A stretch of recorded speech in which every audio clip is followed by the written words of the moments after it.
One of the things a lot of you have asked me about is how I go about picking out my competition meat before a barbecue competition. So that's what we're going to talk about today. What's up, everybody? Welcome to another episode of the BBQ Tips Podcast. I'm your host, Christie Vanover, champion pitmaster, cookbook author, the girl behind one of America's top barbecue websites, girlscangrill.com. I'm here to bring you some quick barbecue tips to help you up your barbecue game. So it was a fun week of competition barbecue, but this time it was different from the normal barbecue circuit where I'm turning in chicken, pork, ribs, and brisket. Instead, I was in a celebrity cook-off at the National Hardware Show, and we had to turn in sliders and appetizers. I had to cook on a grill that I've never cooked on before. It was Monument Grill's E-Series 425. It was a 4-burner gas grill, and it worked like a charm. For my slider, I served a Thai-inspired chori pan slider that had a Thai basil mint chimichurri sauce, and for my appetizer, I did my take on a Filipino chicken and waffles. I had an ube waffle topped with honey barbecue Filipino chicken and some crispy rice noodles, and in the end, I got first place in both categories, so I walked away as grand champion. So I was super excited about that. It was a fun twist on the normal competition barbecue stuff that I do because I got to be really creative. I got to give a shout out to my buddy Steve-O from Las Vegas. He is one of my best barbecue buds, and he was there helping me out. He really helped me in a pinch when my waffles stuck to my waffle iron. I have this 100-year-old cast iron Griswold waffle iron that I was using the side burner, and I buttered it, but I don't know what happened. It just kind of stuck, and he helped me out, and he scraped all that clean so that I could get some new waffles on there, because without the waffles, I wouldn't have been able to turn in the chicken and waffles. But I got it all done, got it in just in the nick of time for the judges, and the judges really loved them. I will get those recipes posted soon to girlscangrill.com so you guys can try making them yourselves. For today's episode, I want to talk about competition barbecue, but we're not going to talk about that kind of competition. We are going to get back onto the barbecue circuit. One of the things a lot of you have asked me about is how I go about picking out my competition meat before a barbecue competition. So that's what we're going to talk about today. For those of you who are listening to this podcast, be sure to go watch it on YouTube as well, because I'm going to show you video scenes of me actually going into the grocery store and picking out the meat that I'm going to be cooking up this weekend at a competition. If you're not super familiar about competition barbecue, go back and listen to some of my previous podcasts. I go in depth about every single meat category. Those 4 meat categories are chicken, ribs, pork, and brisket. That's the order that we turn the meat in, but that's actually not the order that I'm going to talk about them today. First, I'm just going to start with brisket. That is the beast of the barbecue. That is the biggest one. That is what you are going to invest the most money in. So when it comes to picking out a brisket, there are a lot of methods that you can follow when you go to the grocery store and pick it out. However, I don't buy my brisket from a grocery store because if I want to win, you've really got to turn in a well-flavored marbled brisket.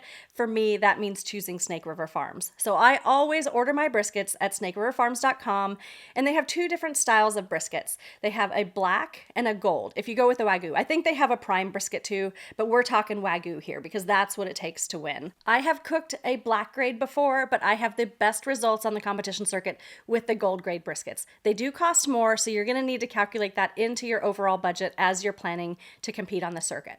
But I always choose a gold grade, and I usually go between the 18 to 20 pound in size. I find that the 18 to 20 pound is the perfect range to give me the thickness of a flat that I like for what I'm turning in for my boxes.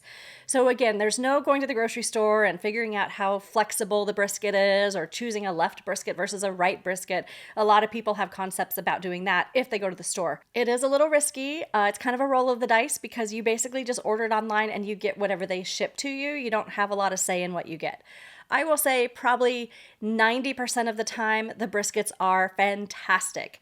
Maybe like 10% or even less, I've come out with a brisket that has a really skinny, thin flat. And when that happens, it's a little bit frustrating because you can't do anything about it and you've spent over $200 on a brisket. Your only other option may be to order another brisket. And at that price point, I'm not going to do that. So if you have a thin brisket, in the end, when it comes time to slicing your flat, just slice it a little bit on the bias, on kind of a diagonal instead of straight up and down. And that will give you the appearance of a larger slice. Technically, if you turn your slices in the box, it shouldn't matter how big or thick or wide they are. The judges should just judge on how good does that meat look. But it seems that if you have like a 1.5 to 2 inch slice. That just has a better appearance, and that's more standard. So you want to get slices about that size. The good news is that Girls Can Grill is an affiliate with Snake River Farms. So upon checkout, if you use the code Girls Can Grill, all one word, you will save 10% on your briskets if you buy them from Snake River Farms. So be sure to do that. That's going to save you just a little bit of money, which is going to help because that can offset buying some of your other meat. One thing to keep in mind if you are going to cook a Wagyu brisket is that it is so heavily marbled, you're going to take it to a higher internal temp. So be sure to listen to my whole podcast about smoking Wagyu brisket and competition brisket, what the judges are looking for, all those details. That's going to help you out there. But bottom line, when I'm picking out a competition barbecue brisket, I'm going to snakeriverfarms.com, selecting that gold grade brisket, 18 to 20 pounds. All right, let's move on to chicken. So when it comes to chicken, there are so many options of the meat cuts that you can cook. You can do thighs, you can do legs, you can do wings, you can actually even do Cornish hens. You just have to make sure that you have 6 pieces in the box. I usually do thighs or legs, and there's one main thing that I'm looking for when I'm selecting my chicken, and it may not be what you would expect. You might think that I'm looking for like perfectly shaped thighs or something along those lines. No, I'm actually looking for the weight on the packaging and the cost basically on the packaging. I am looking for packages that cost the most, weigh the most. Obviously, if they weigh the most, they're going to cost the most because it's a price per pound. But I'm looking for that highest number. So I'm picking through every single package in the grocery store case looking for the highest dollar item. The reason for that is because that means that my pieces in the packages are going to be larger because the number of cuts of meat in the packages are all the same. Usually it'll be like 10 thighs per package or maybe 8 legs per package. So they're all the same quantity, but if the weight is higher on the packaging, that means that those 8 legs in that package weigh more than the 8 legs in the less expensive or the lower weight package. I want bigger pieces of meat so that they have a bigger, nice bite. So I go for the ones that weigh the most. So when it comes to legs and even thighs, I'm usually cooking 12 to 16 pieces. We only have to turn in 6, but my reasoning for going so high is just in case the person carrying that box to the turn-in, just in case that gets dropped, I want to have 6 more pieces on standby in my trailer so that I can make sure that I have another box to turn in just in case something happens. Also, I want to have a couple pieces so that I can taste them to see if I need to add additional finishing rub or something along those lines. So you want the 6 for the judges, the 6 for a backup, and then another 1 to 2 pieces or so that you can taste them to make sure that they're good to go. So that, equals about 14 pieces, 16 pieces. So that's usually my goal. Now, when I'm shopping for my thighs and legs, I'm not just buying 16 pieces because I know even if I get the heaviest package, there's going to be something in there that has such a low weight that's just a little puny thigh. There might be like this mega thigh, and then there's going to be a puny thigh in there. So I'm usually buying about 4 packages of thighs or 3 packages of legs when I go to the grocery store. The reason I buy more of the thighs is because they are more likely to have small puny pieces, whereas the legs tend to be pretty consistent. And I've actually started cooking legs a lot more because of that. You can spend a little bit less money.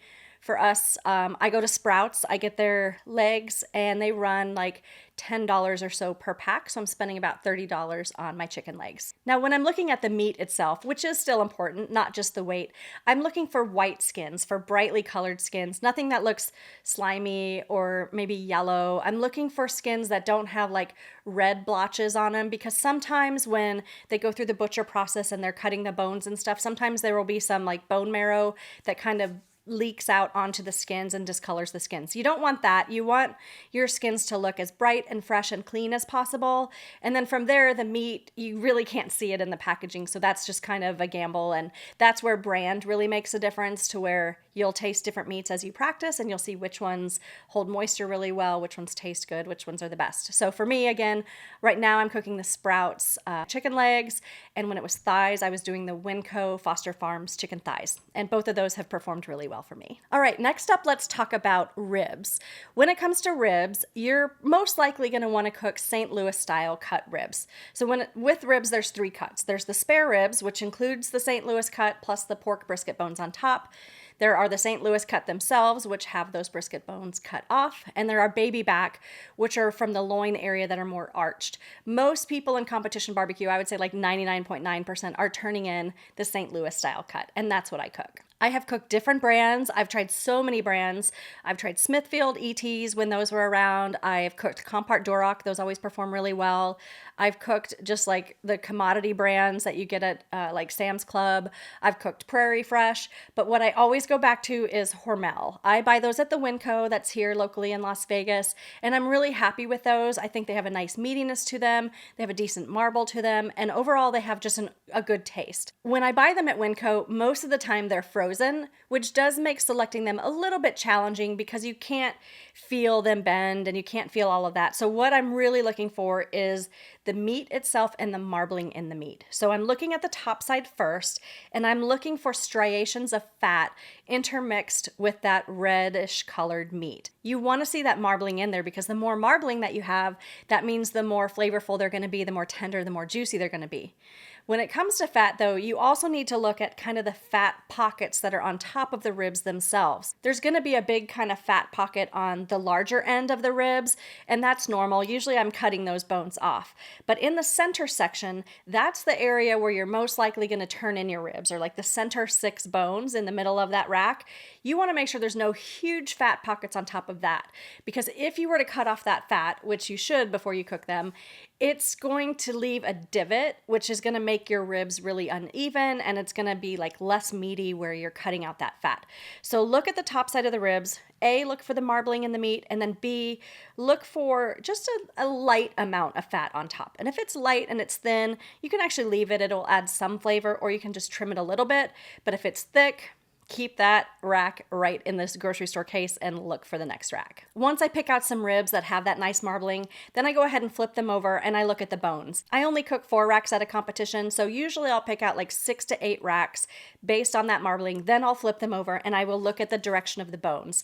If the bones are like way crooked and way diagonal, then I'll set that rack aside and I will look for the ones that have the straighter bones. But straight bones do not overrule marbling, because when it comes to taste, that is by far the most important thing. If the bones are a little bit diagonal, I can kind of adjust that with how I slice them and kind of make them look a little bit straighter. I would rather sacrifice kind of the appearance of the straight bones versus the taste of the marbled bones. So go with the marbling first. If you're lucky enough to find nice marbling and straight bones, go ahead and pick up those racks. The other thing that I look at is the weight. I usually cook between a 3.5 to 4 pound rib. Now, in the end, I'm trimming it down a lot before I actually throw it in the smoker, so it doesn't end up weighing that much, but that's the starting weight that I want to go with, is 3.5 pounds to 4 pounds. I found that if I cook something that's less than 3.5 pounds, it tends to be a little on the weak side. There's just not a lot of meat on the bone, so it's just not as satisfying of a bite. If I go over the 4 pound mark, usually that means that it's got excess fat in it. It just takes longer to cook, and unless you can find several racks at that weight, you're going to have inconsistencies in your cook, and you're going to have inconsistencies in maybe what you turn in the box if you're choosing from different racks of ribs. Choose whatever weight is best for you, but whatever weight you choose, keep it consistent within a 0.5 pound so that your ribs that you turn in, if you have to choose from different racks to build your box, are pretty consistent. All right, the last meat we're going to touch on is pork. This is one of my favorite categories. I think it's actually brisket and pork are tied for my best performance when it comes to getting top 10 calls. When it comes to pork, everybody's pretty much turning in money muscle. So let me talk to you about how to choose a good money muscle and what the money muscle actually is. When you look at a pork butt, we're going to go with a bone-in pork butt to start. If you feel on the sides, one side is going to have a bone that you'll be able to feel. The opposite side of that is going to be the money muscle. So you're going to want to pick that meat up and you're going to have the money muscle up facing toward you, and you want to look at the marbling in that meat. Just like you did with your ribs. You want there to be striations of white fat in there because that's going to equal good flavor.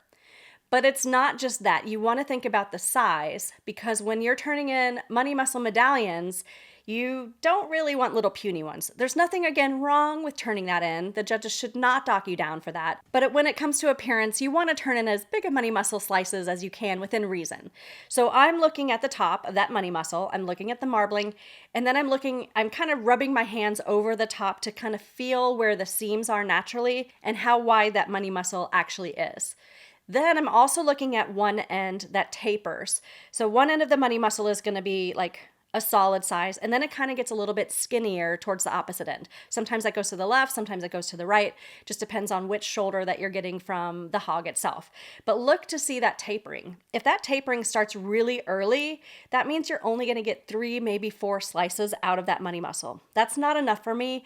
I want to try to get 6 slices out of my money muscle. So I look for a money muscle that doesn't have as much tapering. Again, marbles number 1, but then the least amount of tapering as possible. The other thing I'm looking at is the end of the money muscle that doesn't taper. So there you're going to see like the inner components. When you actually slice the medallion, what does that meat slice look like? If there is a big fat seam in there, which sometimes there is, I will set that pork aside. I want a money muscle that's as solid as possible. If it has a thin fat seam, I'm okay, because when that cooks, that should hopefully hold its shape. But if it's a thicker fat seam, then that money muscle is going to kind of separate and split on you. A little split is okay. Judges don't usually dock me down for that. But if it's a big noticeable split, or there's a big fat seam in there that they're going to bite and give them a fatty chew, you're not going to want that money muscle. So the 3 things I'm looking for with the pork butt are the marbling in the money muscle, when it tapers, and what that end kind of cap of it looks like. Now, if you plan to turn in bacon, which is the meat that's on the underside just above the fat, you're going to want to turn that pork butt over and look at the fat cap. I learned this actually from Getting Basted and from Shake and Bake. You want that fat cap on there covering that bacon meat, because that's going to protect it. If there's like gouges and it's exposed, then you're going to end up exposing that bacon, and when it cooks, it's just going to cook too fast, or it's going to burn. It's just not going to give you the results that you want. So look for a solid, thick, clean fat cap across the whole thing.